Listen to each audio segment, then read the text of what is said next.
Why did Street Fighter 2 feature so many editions? What differences are between the games, if it's just the same version? Well, they may look the same, but they have important changes made. Changes that have made them special in their own way. What are those changes, you may ask? We got you covered, as we will unveil the differences between all the Street Fighter 2 games. Let me welcome you to the Street Fighterverse.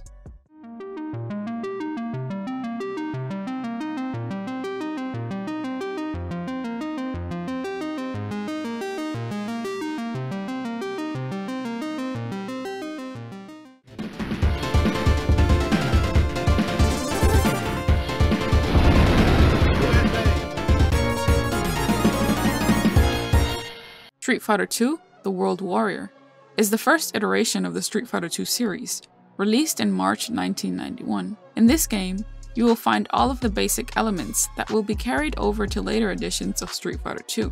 There were 8 selectable characters in the original game, but only Ryu and Ken share a moveset, though they are still subtly different. The single-player tournament has the player facing off against 7 other main characters, before taking on 4 non-selectable boss characters.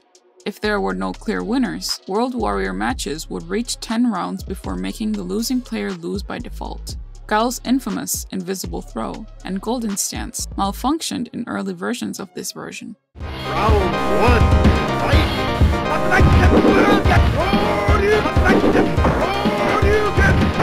In April 1992, Street Fighter 2 Champion Edition was released as the first update. From the original edition, the 4 boss characters were added as selectable characters. One character was distinguished from the other by its color scheme. Below their life bar, characters using their alternate color scheme have their names printed in blue.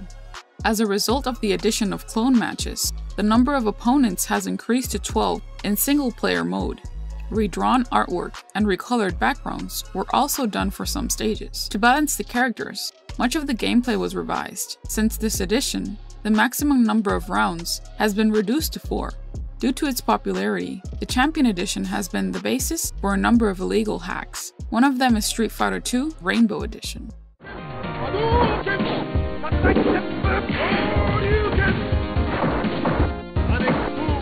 Street Fighter 2 Turbo Hyper Fighting was a minor update released in response to the proliferation of modified bootlegs of Champion Edition.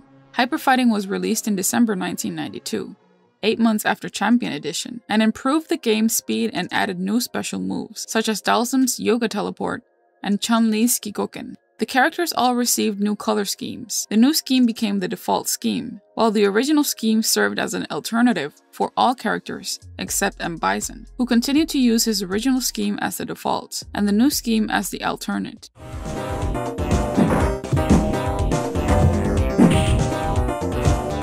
In October 1993, Super Street Fighter 2, The New Challengers was released. This is the 4th game in the Street Fighter 2 series, released for the CPS2 hardware.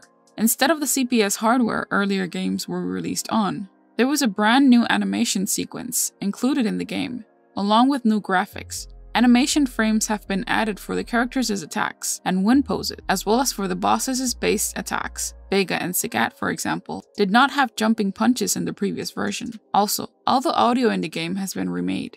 The 16 characters added to the roster are complemented by 12 characters returning from previous versions: T-Hawk, Cammy, Fei Long, and DJ, whose numbers have grown to 14 in Total War Super. The single-player mode against the CPU, however, did not change. Like in previous versions, players fight against 8 opponents, now randomly selected, before facing the 4 bosses, for a total of 12 fights. Each character now had 8 selectable color schemes, in addition to their regular colors. Players can also select their characters in the Champion Edition and Hyper Fighting colors, or choose one of 5 new color schemes. Because Super Street Fighter 2 returned to the slower gameplay pace of World Warrior and Champion Edition, it was released as Super Street Fighter 2 Turbo.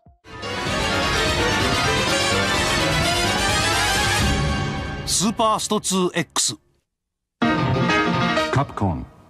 In March 1994, the Super Street Fighter 2 Turbo, known in Japan as Super Street Fighter 2X Grandmaster Challenge, was released. Among the many new features of Super Turbo is the ability to perform a new type of special move called a Super Combo, which comes with a great deal of flexibility for each character. Super Combos are special moves that can only be performed when the Super Combo gauge is full. The super combos give each character's special moves a significant upgrade by delivering an increased number of hits. Once a player executes a super combo, the super combo gauge is emptied again. The gauge is filled by regular and special moves against their opponent. Whenever a super combo is used to defeat an opponent, the background flashes yellow and red. Among the new features in Super Turbo are the ability to juggle or perform a combo against an opponent who is falling. A combo attack that can be connected to another combo attack or with a super combo can be done, and vice versa. A throwing or holding attack can also be avoided if the player makes a safe fall to reduce the damage. Lastly, as its name suggests, Super Turbo reprises the fast-paced gameplay of hyperfighting, following Super Street Fighter 2's slower pace. What did you like about Street Fighter 2? Let us know in the comment section down below. Don't forget to subscribe and hit that notification bell to stay up to date on new theories and info. Thank you for watching. This has been your Street Fighter host. Welcome to the center stage, our new Discord server. There you can talk with us, chat about current events going on in Street Fighter, information, theories, and lore. We'll leave the link in the description box below. We want to thank everyone for tuning in and becoming part of this Street Fighter community. We want to thank you for your positive comments towards our channel because it only habilitates us to grow even more.